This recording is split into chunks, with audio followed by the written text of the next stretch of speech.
Halo para pejuang kuliah, gimana? Sudah dapat kampus impian belum? Buat yang belum, jangan kecil hati. Masih ada jalur mandiri kok. Nah, sebelum ikut ujian mandiri, ada beberapa hal yang harus kamu tahu.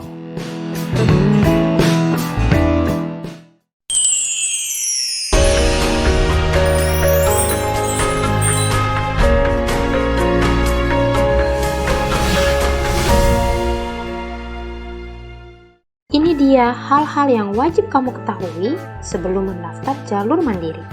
Bentuk tes seleksi jalur mandiri umumnya berbeda di setiap kampus. Tidak seperti SNMPTN yang menggunakan nilai rapot dan SBMPTN yang menggunakan nilai UTBK. Ada kampus yang melakukan seleksi mandiri menggunakan tes khusus, namun ada pula yang menggunakan nilai rapot, prestasi akademik dan non-akademik, atau bahkan menggunakan nilai UTBK untuk jalur mandiri. Lalu, apakah peserta jalur mandiri sudah pasti diterima? Jawabannya tidak. Karena jalur ini termasuk bagian seleksi penerimaan mahasiswa baru, maka kamu tetap akan melalui proses seleksi setelah mendaftar. Terkait jadwal, syarat, dan proses seleksi mandiri tiap PTN, kamu perlu rajin mengecek laman resmi kampus yang kamu tuju. Kuota yang ditetapkan LTMPT untuk seleksi mandiri PTN 2021 yaitu maksimal 30% dari semua jalur seleksi. Khusus PTN berbadan hukum seperti UI, ITB, dan UGM yaitu sebesar 50%.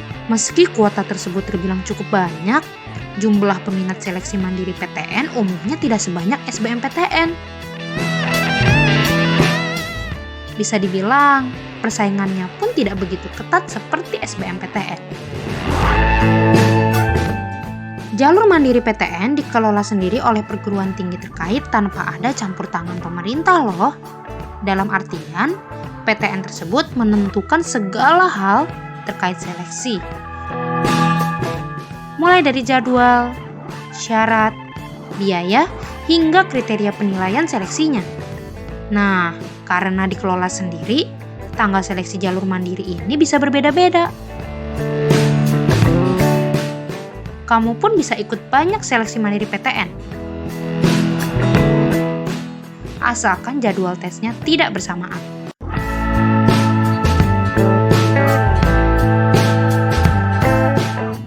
Hal yang perlu menjadi pertimbangan sebelum mendaftar juga terletak pada biaya pendidikan jalur mandiri.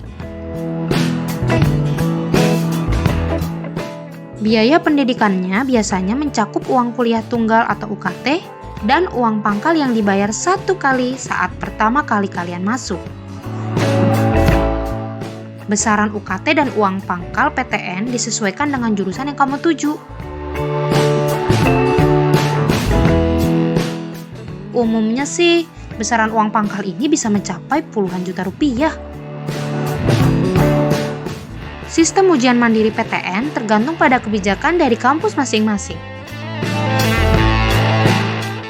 Ada yang penyelenggaraan ujiannya mengikuti konsep UTBK, dan ada juga yang tidak.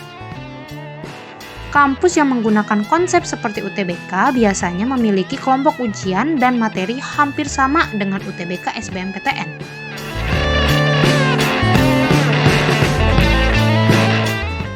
Atau hanya sistem pelaksanaannya saja yang sama, yakni berbasis komputer.